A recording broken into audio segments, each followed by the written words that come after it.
Hello guys! Welcome to my channel, Baby Bibo Asus Vlog.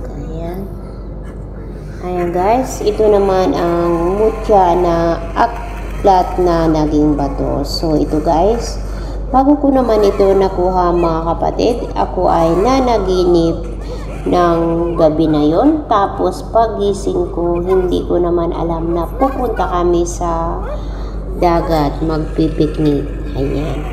Ito ang aking napansin guys sa umaalo na tubig. Para siyang aklat guys. Tingnan nyo siya. Napapaligiran yung gilid niya na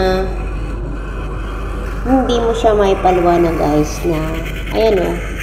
Parang gusto mo siyang i-open.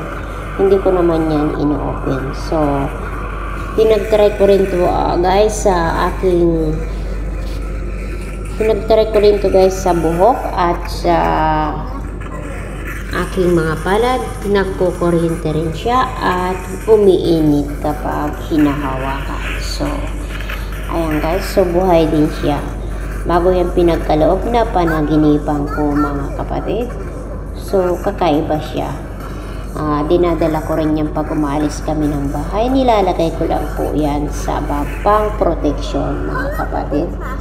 Ayan. Basta, ang mga nakukuha ko, napapanaginipan ko gabi bago ko siya makuha mga kapatid. So, nakikita nyo yan guys. Yan, napapalibutan siya na para siyang mauupi na.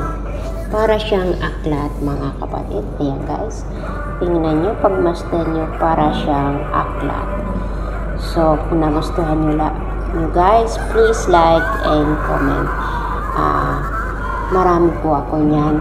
Kaya lang, di ko alam kung paano ko ipapamahagi. Andito pa ako sa abroad. So, baka next year makauwi ako sa Pilipinas. So, ayan guys. Ayan. Thank you for watching.